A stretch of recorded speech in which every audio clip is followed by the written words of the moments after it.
జ్యోతి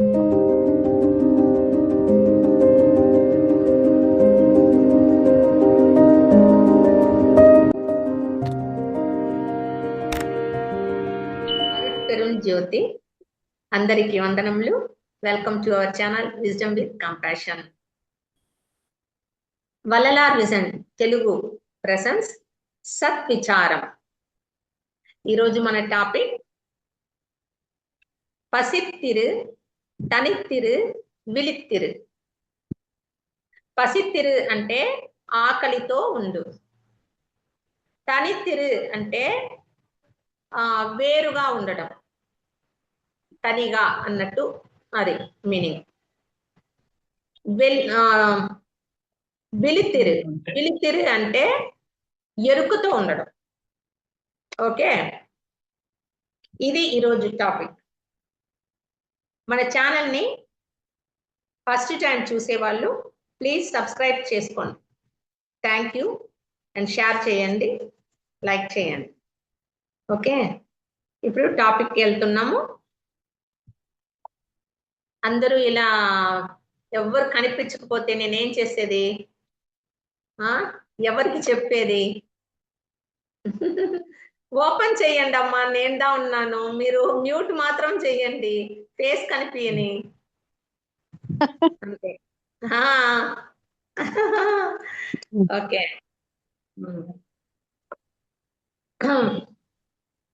ఎవరు వీడియోలో కనిపించరు, నేను మాత్రమే కనిపిస్తా. నిన్న కూడా చూడండి, వీడియోలో అయ్య మాత్రమే కనిపించారు. అలాగా నేను మాత్రమే కనిపిస్తా, మీరు ఎవరు కనిపించరు, కానీ మాట్లాడేటప్పుడు కనిపిస్తారు అంతే. ఓకే ఓకే, ఈ టాపిక్ గురించి మనము ఇది వరకు మాట్లాడుకున్నాం కానీ పూర్తిగా మాట్లాడుకోలేదు. ఓకే, సో ఈరోజు దీని గురించి తెలుసుకుంటాము. అయితే ఆకలితో ఉండడము అంటే దీని అర్థం ఎవరికి తోచిన విధంగా చెప్పచ్చు. ఆకలితో ఉండడం అంటే ఆకలి అయినప్పుడు అన్నం తినకుండా ఉండేదాన్ని ఆకలితో ఉండడం అంటారు. మళ్ళీ నెక్స్ట్ జ్ఞాన ఆకలితో ఉండమని నేర్చుకునేదాన్ని. ఓకే, నెక్స్ట్ మేడం ఇంకొకటి కోరిక అనేది కూడా ఆకలితో సమానం వచ్చింది. కోరిక తీరినప్పుడు కూడా అది వేరేనంటారు. రోహిత్ మీరేం చెప్తారు? అదే అంటే నా అబ్జర్వేషన్ లో ఏంటంటే ఒక ముద్ద తక్కువగా తినటం అండి. అంటే కంప్లీట్ గా కడుపు నిండా తినకుండా మనం కొంచెం తక్కువ తింటా, కావలసినప్పుడు తింటా, అది జ్ఞానాన్ని ఎఫెక్ట్ అవ్వకుండా మనం ఆ వేడిని కాపాడుకోవటం. ఎస్ ఎస్ ఎస్, వేరెవరన్నా చెప్తారా? ఓకే ఓకే, ఆల్మోస్ట్ వచ్చి అంతే. ఎక్కువ తినొద్దండి, మితాహారం తినండి, కొంచెం ఆకలి కడుపులో ఉండి కొంచెం ఖాళీ పెట్టండి అని చెప్తాం కదా. దాన్ని ఇది వచ్చి ఫస్ట్ స్టేజ్ అన్నమాట. మన ఫస్ట్ ధ్యానంకి వచ్చినప్పుడు ఎక్కువ తినద్దు, నిద్రపోతావు, ధ్యానం చేసేదానికి కుదరదు, తక్కువ తిను అంటారు. అలానే నువ్వు ఏ సాధన చేసినా కూడా ఎక్కువ తినద్దు అంటాం, ఎందుకంటే కొంచెం ఖాళీ ఉంచాలి. అలానే కొంచెం ఖాళీ ఉన్నప్పుడు, కొంచెం ఆకలి లైట్ గా ఉంటున్నప్పుడు మీలో ఎరుక అన్నది కొంచెం బాగా ఉంటుంది. మీరు ఏం పని చేస్తున్నారో దాని మీద బాగా వర్క్ చేయొచ్చు. సో అది ఆల్మోస్ట్ వచ్చి అది నాకు వచ్చి నా యొక్క అభిప్రాయం కూడా అదే అనిపించింది. ఓకే, అది. రెండవది తనిత్తిరు అంటే వేరుగా ఉండడం. ఇక్కడ వేరుగా ఉండడం అన్నది దేన్ని సూచిస్తా ఉందన్నది మనల్ని సూచిస్తుంది. మనం దేంట్లో నుంచి వేరుగా ఉండాలి? దేంట్లో నుంచి వేరుగా ఉండాలి? మాయ నుంచి.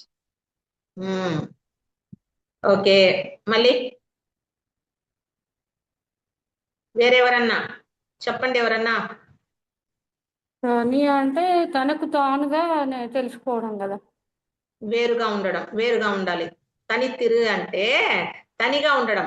తని అన్న పదాన్ని చాలా వరకు నేను తని అంటే మళ్ళీ రాజు చెప్తారు, తని అంటే అర్థం కాదు, వేరు అని చెప్పండి మేడం అనేది. అది తనిగా అంటే సపరేట్ గా ఉండడం, వాళ్ళు ఒంటరిగా. రైట్. అదే అదే ఒకసారి నేను తనిగా మాట్లాడండి అంటే తని అని చెప్పొద్దు, అర్థం కాదు వాళ్ళకి, వేరుగా అని చెప్పండి అంటది. అది అందుకే వేరు అని చెప్పాను. అయితే మీరు చెప్తున్నారు, ఏం చెప్తున్నారు? ఎవరికి వాళ్ళు తనిగా ఉండడం అంతేనా? ఎవరికి వాళ్ళు తనతో తాను ఉండడం, ఓకే. తానుగా మళ్ళీ తెలుసుకోవడం. సరే, మళ్ళీ ఎవరు చెప్తారు? ఏదో చెప్పండి. ఆత్మకే జీవానికి అది స్పేస్ ఉంచుకోవటం. ఓకే. ఓకే. జీవానికి ఆత్మకి స్పేస్.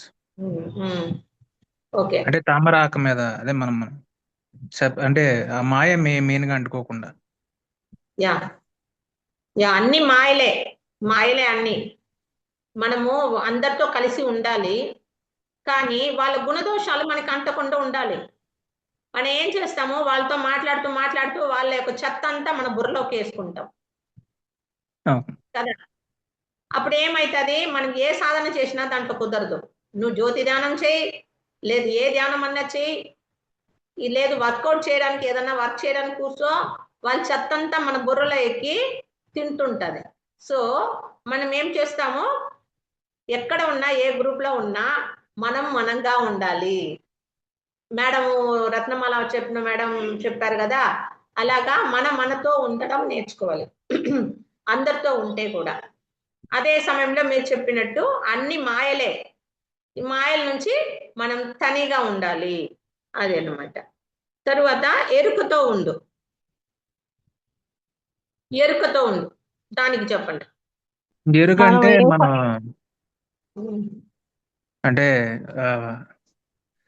ఎరుకుతో లేనప్పుడు మాయ వస్తుందండి. ఎరుక అంటే ఏంటంటే మనకి అనుగ్రహాన్ని, అంటే మనం పరికరంగా దేవుడికి ఛానల్ ఇవ్వటం, మనం యాజ్ ఎ పరికరంగా దేవుడికి ఉపయోగపడటం, అంటే దేవుడు మనల్ని ఉపయోగించుకునేలాగా మనం ఉండటం. దాని ద్వారా మనం పరికరంగా ఆ తన దేవుని చేత నడిపించబడటం. అది లేనప్పుడు మాయ అనేది వచ్చేస్తుంది. ఇది సెకండ్ లెవెల్ కి. ఇప్పుడు ఫస్ట్ లెవెల్, మనం ఫస్ట్ లెవెల్లో చెప్పుకుంటున్నాం. First level. ఓకే, మీరు చెప్పమ్మా. మోహిని మేడం చెప్పాలి. ఎరుకంటే మనం దేని మీద అయితే చేస్తున్నామో దాని మీద ఏకాగ్రతతో ఉండటం నేను ఎరుక అంటే first okay okay okay okay. ఇప్పుడు రత్నమాల మేడం మీరు చెప్తారా?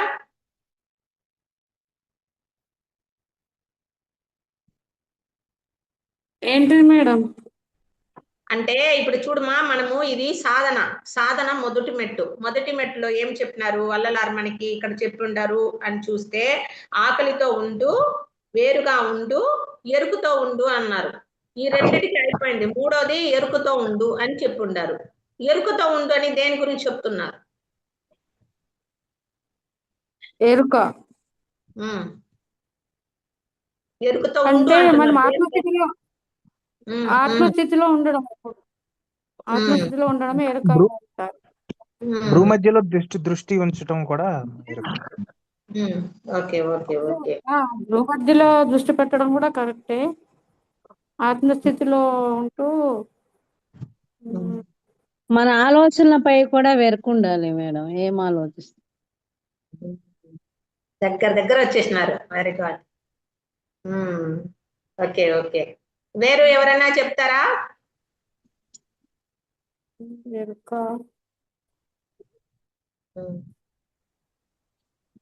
ఎరుకుతో ఉండు అంటున్నారు. మాట పట్ల అన్నిటి పట్ల ఎరుకుండాలి కదా మనం. అంటే మొదటి సాధనలో మనం ఉందాము, మొదటి మెట్లో ఉందాము, సరేనా? మొదటి మెట్లో ఉండేటప్పుడు మనం దేని మీద ఎరుకు ఉండాలి? మన ప్రవర్తనలో ఎరుకు ఉండాలి, మన ఆలోచనలో ఎరుకు ఉండాలి, మాటలు చేష్టలు అన్ని ఎట్టొస్తుంది, మన సచ్చీలత మీద చూపిస్తుంది. ఇంద్రియ సచ్చీలత, కరణ సచ్చీలత, వీటి మీద మనం ఎరుకోగలిగి ఉండడం, ఇది ఫస్ట్ జీవ సచ్చీలత, మన ఆత్మ సచ్చీలత.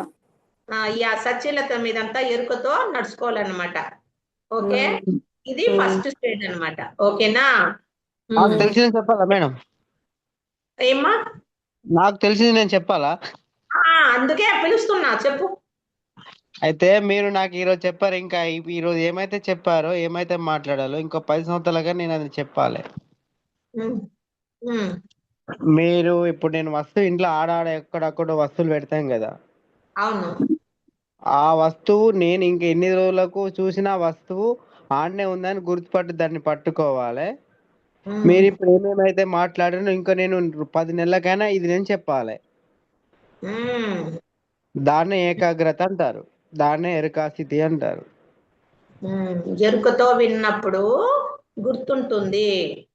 ఉమ్, ఏ నేను పని చేసినా గుర్తుంటుంది, నువ్వు ఏది విన్నా గుర్తుంటుంది. కరెక్టే నువ్వు మనం చెప్పేది. మనం కానీ ఏదన్నా బుక్ మనం కరెక్టేనన్నా. ఏదన్నా ఒక బుక్ చదువుతాం ఆ పేజీతోని, అవును.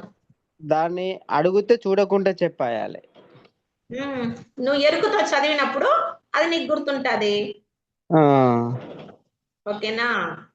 అయితే ఎరుకతో ఉండడం అన్నమాట. ఎరుక అంటేనే మనల్ని ఆత్మస్థితికి చూపిస్తుంది. అయితే ఎరుక అంటేనే ఆత్మస్థితి. ఓకే, మీరు చెప్పిందంతా, అందరు చెప్పిందంతా కూడా ఆల్మోస్ట్ కరెక్టే. ఓకేనా? అయితే ఇక్కడ ఎరుకతో ఉండండి అంటే మీరు ఎప్పుడు మీ యొక్క మనసుని చిత్సభలో ఉంచండి. అప్పుడు మీకు ఏమవుతుంది, ఆత్మస్థితి నుంచి మన సచ్చీలతలను మనము చక్కగా ఫాలో చేయగలుగుతాము అన్నది మనకి ఆయన చెప్పుండారు. ఓకే, వెరీ గుడ్, అందరు భలే చెప్పారు. సూపర్ గా చెప్పారు. ఆల్మోస్ట్ అంతా టచ్ చేశారు. ఎరుక అన్నది ఆత్మ యొక్క స్వభావము, ఆత్మస్థితిలో ఉండడము, ఇవన్నీ కూడా కరెక్టే. ఓకేనా? ఇది వచ్చి ఫస్ట్ స్టేజ్. ఇప్పుడు మనం ఆ స్టేజ్ లోదా ఉందాం. మనం అందరం ఇప్పుడు దాని పట్లదా ఉంటున్నాం. మనం సచ్చీలతలను ఫాలో చేస్తున్నాము. అలాగే మనము బయట వాళ్ళ యొక్క ఆ మాయని అంటుకోకుండా ఉండడానికి మనము ప్రయత్నం చేస్తున్నాము. అలాగే మనము ఈ ఫుడ్ విషయంలో ఇలాగంతా వీటి అన్నిటిలో కూడా కరెక్ట్ గా ఉంటున్నాం. ఓకే, అది. ఇప్పుడు మనము సెకండ్ స్టేజ్ చూస్తాం. సెకండ్ స్టేజ్ లో ఏమి అని చెప్పామంటే, ఇక్కడ తమిళ్లో వచ్చి దైవాన్ని ఇరైవన్ అని అంటారు. ఇరైవన్లో ఇరై అంటే ఆహారము అని అర్థం అన్నమాట. అయితే మనం ఇక్కడ ఇంకొంచెం హై స్టేజ్కి వచ్చినప్పుడు మనకి అవగాహన అయిపోయింది. ఓకే, మనము దైవస్థితి పొందాలి అన్న ఆ తపన మనలో ఏర్పడుతుంది. ఆ తపన కూడా ఒక విధమైన ఆకలినే. అయితే ఇక్కడ ఏమవుతుంది, మనకి ఆహారం అంతా, ఆ భోజనం తీసుకున్న ఇదన్నీ తగ్గిపోయింది, ఆల్మోస్ట్ అయిపోయింది. మనకి వలలా తీసుకునేటట్టు ఒక్కొక్క కవలం తింటున్నాం అన్నం, సరేనా? ఆ స్థితికి అంతా కూడా వచ్చేస్తున్నాం మనం, సరేనా? అంటే అరులాల స్థితికి చేరుకునేసినాము అనుకో. అప్పుడు ఎలా ఉంటది అంటే, ఆకలి ఏమిటి అంటే ఇరై అనబడే ఆ ఆహారము, ఆ ఆహారాన్ని పొందుటకు ఆకలి అన్న తపనతో ఉండాలి. అంటే మనం దైవస్థితి పొందాలి కదా. ఎప్పుడైతే ఆహారం తనిగా ఉంది, ఆహారం మనం తిన్నాక అక్కడ ఆహారం ఉంటుందా? ఉండదు. ఆ ఆహారం మనలో కలిసిపోతుంది. అలానే మనము ఆ ఇరై అనబడే దైవాన్ని ఆహారంగా స్వీకరించుకోవడానికి ఆకలి అన్న తపన కలిగి ఉండడమే ఇక్కడ ఆకలితో ఉండడం, సెకండ్ లెవెల్. ఓకే, అదే. అయితే మనం ఏం చేయాలి, దైవస్థితి పొందాలి అన్న తపన మనలో ఉండడం అన్నమాట. నిరంతరము ఆ తపన కలిగి ఉండడమే ఈ ఆకలి అన్నమాట. ఓకే, ఇప్పుడు రెండవది ఏంటి, వేరుగా ఉండు. అయితే వేరుగా ఉండాలి. ఎలా వేరుగా ఉండడము అంటే, ఇప్పుడు మనం ఏం చెప్పుకుంటున్నాము, నేనే దైవమై ఉన్నాను, నేను దైవము ఒక్కటే అన్న భావనతో ఉన్నాం. కానీ ఇక్కడ మనం ఏం చేయాలి, వేరుగా ఉండాలి, దైవం నుంచి వేరుగా ఉండాలి. ఎందుకు వేరుగా ఉండాలి అంటే, అప్పుడుదా మనం దైవాన్ని కీర్తించగలం, అప్పుడుదా మనము మన యొక్క లోటులను చూడొచ్చు, దైవం యొక్క గొప్పతనాన్ని చూడొచ్చు. అప్పుడుదా దైవం మనకి ఏమేమి ఇస్తా ఉంది అన్నది గ్రహించగలుగుతాం. లేకపోతే మనకి ఏం తెలీదు, మనం అంత ఎరుక ఉండదు ఆడ. అంతేకాదు, ఎప్పుడైతే నేను వేరుగా ఉండి, దైవం నుంచి వేరుగా ఉండి, దైవం యొక్క గొప్పతనాన్ని నేను చూస్తూ, దాన్ని తెలుసుకుంటూ, దాన్ని కీర్తిస్తూ, అవి దైవాన్ని పొగుడుతూ, దైవం గురించి ఇంకా మంచి మంచి విషయాలన్నీ ఈ జ్ఞానంలో తెలుసుకుంటూ చేస్తూ ఉన్నప్పుడు, ఈ కీర్తనలు అన్ని పాడినప్పుడు ఏం జరుగుతుంది? దైవాన్ని కీర్తించినప్పుడు ఏం జరుగుతుందని మనం చెప్పుకున్నాం, గుర్తుందా? ఎవరన్నా చెప్పగలరా? పెరుగుతుంది, శుద్ధ ఉష్ణం పెరుగుతుంది. Very good, very good. శుద్ధ ఉష్ణము పెరుగుతుంది. ఓకేనా? అలాగే జీవుడు సహజంగా పెరుగుతాడు, జీవుడు కూడా. యా, శుద్ధ ఉష్ణం పెరుగుతుంది. ఆ శుద్ధ ఉష్ణము మనకి పెరగాలి అన్నప్పుడు మనం ఇక్కడ దైవంతో ఉంటూ, ఇంకో విషయము, ఎంత గ్రూప్ లో ఉన్నా కూడా మనము ప్రత్యేకంగా తనీగా కూర్చొని దైవాన్ని కీర్తిస్తామన్నమాట. అప్పుడు ఈ ఆత్మ ద్రవిస్తుంది. ఓకే, అలా దైవాన్ని కీర్తించాలి. ఓకే, అది చేసేటప్పుడు మనము వేరుగా ఉండి కీర్తిస్తాము. అలా చేసినప్పుడు ఏం జరుగుతుంది అంటే మనలో ఎరుక, మూడో స్టెప్ ఎరుక, ఉష్ణం వచ్చేస్తుంది, శుద్ధ ఉష్ణం వస్తుంది, మనం పెరుగుతున్నాము, ఈ ఆత్మస్థితి పెరుగుతా ఉంది. అప్పుడు ఏం పెరుగుతుంది మనలో? ఎరుక కూడా పెరుగుతుంది. అవునా? వల్లలారు చెప్తారు, నా ఎరుక అండాలకంతట కూడా వ్యాపించి ఉంది అని చెప్తారు. అలా ఈ ఎరుక అన్నది మనలో పెరుగుతుంది.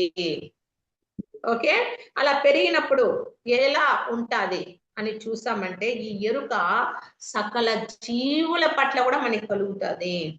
అప్పుడు ఎక్కడో ఏదో ఒక జీవి బాధపడినా కూడా ఆ బాధను మనం ఇక్కడే ఉండి దానిని ఫీల్ అవ్వగలుగుతాం. దీనికి ఒక స్టోరీ కూడా నేను చెప్పాను, వల్లలారి యొక్క దీంట్లో నుంచి చెప్పాను, జీవిత చరిత్ర దాంట్లో నుంచి. ఒకసారి వల్లలారు వచ్చి ధర్మశాలలో ఉంటారు. అక్కడ ఒక 2-3 గల్లీకి అవతలో ఏమో ఒక ఆవు, అది వచ్చి శనగా ఉంది. శన అంటే తమిళ్లో శన అంటాము, తెలుగులో వచ్చి ఏం చెప్తారు తెలీదు, కడుపుతో ఉంది, లోపల దానికి బిడ్డ ఉంది. ఓకేనా? అది ఏమై ఉండదు, ఇలా వెళ్తూ కాలు జార ఏమో కింద పడిపోయింది. అది పడిపోయి పాపం దానికి దెబ్బ తగిలింది, బాధపడుతుంది. ఆ బాధను ఇక్కడ వల్లలారికి తెలిసిపోయింది. అది పడిన వెంటనే అయ్యో అంటున్నాడు. ఏం స్వామి అంటే, అప్పుడు ఆయన కంట్లో నీళ్ళు వచ్చేస్తున్నాయి. అయ్యో, ఒక ఆవు పడిపోయింది, అది శనగా ఉంది, పలానా చోట పడింది అని ఆయన చెప్తుండగా, అక్కడ విన్న వాళ్ళలో ఒక ఆయన ఏం చేస్తాడు, నిజమేనా ఇది, మనం చూసి వస్తామని దబదబాన్ పరుగులు తీస్తాడు. పోయి చూస్తే అక్కడ నిజంగానే ఆవు పడి ఉంది. చూసేసి ఈయన వచ్చి మళ్ళీ పరుగున వస్తాడు. వచ్చి, స్వామి మీరు చెప్పినట్టు అక్కడ ఉంది అంటే, అయ్యో అయ్యా చూసేసి వచ్చావా, దాన్ని అదే మరుతువారు అంటారు, ఏమంటారు, వైద్యుల్లో తీసుకొని వెళ్ళొచ్చు కదా అని ఆయన చెప్తాడన్నమాట. అప్పుడు వీళ్ళందరూ వెళ్ళి దాన్ని ఒక మంచి వైద్యుడు తీసుకొచ్చి దాన్ని రక్షిస్తారన్నమాట. సో అప్పుడు ఏమైతుంది, మన ఎరుక పెరగాలి. విలుతురు అంటే విలుతుండే కొద్దీ, అంటే మనం ఎరుకతో ఉండే కొద్దీ, అంటే ఎరుకతో అంటే ఆత్మస్థితి. ఓకే, ఆత్మస్థితిలో మనం ఎక్కువగా మన మనసుని ఉంచడం, చిత్సభలో ఉంచడం ద్వారా ఎరుక మనలో పెరుగుతూ వస్తుంది. ఆ ఎరుక ఏం చేస్తుంది అంటే, సకల జీవుల పట్ల ఉండే ఆ బాధ కానీ అవి కానీ వాటి యొక్క ఫీలింగ్స్ అన్నిటిని కూడా మనము తెలుసుకునేటట్లు చేస్తాం. ఓకే, అంటే ఆ స్థితి అంతా మనం పొందాలి. అప్పుడే మనము ఒక లిమిట్ అన్నది లేకుండా అంతటా వ్యాపించగలిగే ఆ దైవ స్థితిని పొందగలుగుతాం. ఇది సెకండ్ స్టేజ్. థర్డ్ స్టేజ్ ఉందో లేదో నాకు తెలీదు, సపోజ్ వచ్చిందంటే మాత్రం నేను మీకు చెప్తాను, ఆ మెసేజ్ వస్తే మాత్రం. ఓకే, ఇది అన్నమాట. అయితే మనం ఇది పొందినప్పుడు మనలో కొన్ని అనుభవాలు కూడా వస్తుంది మేడం, ఇవి మనం తెలుసుకోవాలి. అది ఏమిటి అంటే, మన లోపల కూడా, అంటే మామూలుగా చెప్తాం కదా, ఏదన్నా మనలో ఇంప్రూవ్మెంట్ జరిగినప్పుడు దాని యొక్క ఇది మనకి అర్థం అవ్వాలి కదా, ఏం మనలో మార్పు వచ్చి ఉండాలి అన్నది. అది మార్పు వచ్చినప్పుడు బై గిఫ్ట్ గా దైవం దగ్గర నుంచి మనకి కొన్ని వస్తాయి. వాటిలో ముఖ్యంగా మనము అమృతం గురించి చెప్పుకోవచ్చు. 5 విధాలైన అమృతము మన శరీరంలో స్రవిస్తుందన్నమాట. అది ఎక్కడెక్కడ ఏ ప్రాంతంలో అని మనము తెలుసుకోవాలనుకుంటే, మొదటిది నాలుక క్రింది భాగంలో తీయటి జలము స్రవిస్తుంది. ఇది అనుభవం పొందుంటారు, ధ్యానం చేసిన వాళ్ళు కూడా చాలా మంది చెప్తుంటారు. నాలుక కింద వచ్చి నీరు, అదే జలము, లాలా జలము వస్తుంది, అది తీయగా ఉంటుంది. అది ఫస్ట్ ప్లేస్ లో ఉంటది. సెకండ్ ప్లేస్ ఏమిటి అంటే లోపటి నాలుక, అంటే అంగిట నాలుక ఉంది కదా పైన, దాని పైన నుండి మనము పాకం కాంచుతాం కదా, చక్కెర పాకం. ఆ చక్కెర పాకం కొంచెం పల్చగా ఉంటే ఎలా ఉంటుందో అలా ఉంటది, తీయగా ఉంటది కానీ పాకం లాగా ఉంటది. ఓకే, రెండవది. మూడవది ముక్కుకి చివరన, అంటే ఇక్కడ ముక్కు యొక్క చివరన అంటే ఇక్కడ ఈ ప్రాంతం నుండి మనకి కాంచిన ఓకే కొంచెం వచ్చి చిక్కటి పాకం ఉంటది. చిక్కగా ఉంటది. చిక్కటి పాకం ఉంటది అనమాట. అంటే కొంచెం మితంగా ఉంటది. మన పాకంలో డిఫరెంట్ ఉంది కదా, మనం పాకం తీసినప్పుడు చూస్తాం కదా, అలాంటి పాకంలో ఉంటది. టేస్ట్ వచ్చి తీయగా ఉంటది అది కూడా. ఓకే, మళ్ళీ నాలుగోది వచ్చి నుదిట మధ్య, అంటే ఆగ్నేయ అని చెప్పుకోవచ్చు మనం. ఆగ్నేయాల నుండి వస్తుందన్నమాట. అది ఎలా ఉంటుందంటే ముదురుగా, కొంచెం ముదురుగా ఉండే ఆ చక్కెర పాకం లాగా ఉంటది అని చెప్తారు. ఇది కూడా టేస్ట్ తీయగానే ఉంటది. ఐదవది ఎక్కడి నుంచి వస్తుంది అంటే అదిదా సహస్రం నుండి, అయ్యి కూడా చెప్పారు మనకి క్లాస్ లో చెప్పుండారు. అది వస్తుంది. అది ఎలా ఉంటుంది అంటే మణిపూసలాగా ఉంటది అనమాట. మణిపూసలాగా ఉంటది. అదే సమయం వచ్చి ఎలా ఉంటుందంటే కొంచెం హార్డ్ గా ఉంటదంట. హార్డ్ గాను ఉంటది, గట్టిగా ఉంటది, తీయగా ఉంటది. అది ఎలా ఉంటుందంటే చల్లగా ఉంటదంట, చల్లటిదిగా ఉంటది అని చెప్తారు. ఈ 5వ రకమైన అమృతం పొందిన వాడి యొక్క శరీరం ఎలా మారిపోతుంది అంటే నాశనం లేని దేహంగా మారుతుంది. అంటే దేహ సిద్ధి పొందుతారు అని చెప్తున్నారు వల్లలార్. సో ఇలా మనము పసిత్తిరు, తనిత్తిరు, విళిత్తిరు అనే ఈ సాధనను first level and second level మనం పూర్తి చేసుకున్నప్పుడు మనకి ఇలాంటి ఒక అనుభవాలు స్టెప్ బై స్టెప్ మనకి వస్తుంది. అంటే ఎప్పుడు ఏది జరుగుతుందో దానికి తగినట్టు మనకి గిఫ్ట్ వస్తూ ఉంటుంది అనమాట ఈ అమృతం అన్నది. ఓకే, ఇలా అమృతం వచ్చిండే వాళ్ళు కూడా ఉన్నారు. నాకు కూడా వచ్చి 2 రకాలైంది. ఇప్పుడు 3వ రకమైన అమృతం కూడా నాకు వస్తుంది అనమాట. పైనుంచి ముక్కు కాడ నుంచి వస్తుంది. 3వది ముక్కు కాడ నుంచి వస్తుంది. అది ఇప్పుడు స్టార్ట్ అయింది అనమాట. సో మీరు కూడా గమనించాలి. ఇందుకోసమేదా వల్లలార్ వచ్చి మనల్ని ఫ్రూట్స్ తినొద్దు అంటారు. మనకి అమృతం వస్తుంది, ఈ అమృతం వచ్చేది మనం గమనించకుండా ఫ్రూట్స్ ని తింటూ ఉన్నాం అనుకో, ఫ్రూట్ వల్ల ఒకానొక సమయము కఫం చేరుతుంది. కఫం వచ్చినప్పుడు దాన్ని మనము బయట ఉమ్మేయాల్సింది ఉంటుంది. ఎప్పుడైతే వాటిని మనం బయట ఉమ్మేస్తామో అప్పుడు ఈ అమృతాన్ని కూడా మనం నష్టపోతాము. కావున ఈ ఫ్రూట్స్ తినద్దు అంటారు. ఓకే, అర్థమైందా? పండ్లు ఏ పండు తినలేదా మరి కంప్లీట్ గా? అవును, పండు వచ్చి ఇక్కడ ఏమంటే వల్లలార్ అయితే ఏ పండు తినొద్దు అని చెప్పారు. అర్థమైందా? ఆయన ఉన్న కాలంలో ఆయన వచ్చి పూర్తి సాధనలో ఉన్నారు కాబట్టి అలా చెప్పారు. సరేనా? కాకపోతే ఇక్కడ మనము సన్మార్గంలో వాళ్ళు కొంతమంది ఏం చేస్తున్నారు, ఈ సీజన్ కి బయట వెళ్తున్నారు, ఇంకా సీజన్ ఫ్రూట్స్ అన్నది కొంతమంది తీసుకుంటునేదా ఉన్నారు. ఏమనుకో వాళ్ళు వచ్చి ఇంకా మనము మొదటి స్టెప్ లోనే కదా ఉందాము, వాళ్ళు మొదటి స్టెప్ లో ఉన్నారు. ఇప్పుడు మనం చెప్పుకున్నాం కదా, ఫస్ట్ లెవెల్ సెకండ్ లెవెల్ అని చెప్పుకున్నాం కదా, దాంట్లో ఫస్ట్ లెవెల్లో ఉంటున్నాం మనం. సో ఫస్ట్ లెవెల్లో ఉన్నప్పుడు ఫ్రూట్స్ తీసుకోవచ్చు కానీ ఎక్కువగా తీసుకోవద్దు. మీలో వచ్చి అమృతం స్రవిస్తా ఉంది అన్నది మీరు అనుకునేస్తారంటే సరిపోయింది. సరేనా? ఎట్లా తెలుస్తుంది మేడం? మన సాధన చేసినప్పుడు వస్తుందా, ఎప్పుడైనా కూడా తీయగా వస్తుందా?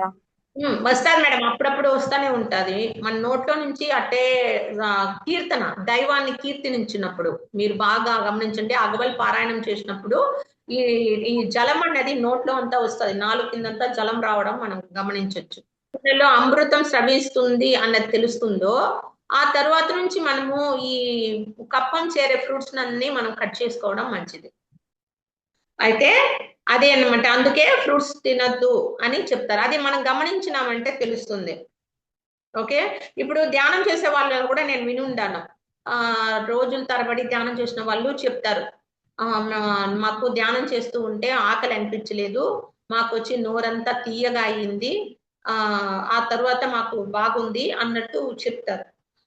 వాళ్ళందరూ కూడా దీన్ని ఎందుకు రెగ్యులర్ గా పొందలేకపోతున్నారు అన్నది మనము క్వశ్చన్ చేసుకుంటే, వాళ్ళు ఏం చేస్తుంటారు, మళ్ళీ ఫ్రూట్స్ అని తీసుకోవడము ఇలా ఉండొచ్చు, లేదు ఆ యొక్క అమృతం వచ్చి రెగ్యులర్ గా మనకి వస్తుంటది అప్పుడప్పుడు అన్న జ్ఞానం వాళ్ళకి తెలియకపోయి ఉండొచ్చు.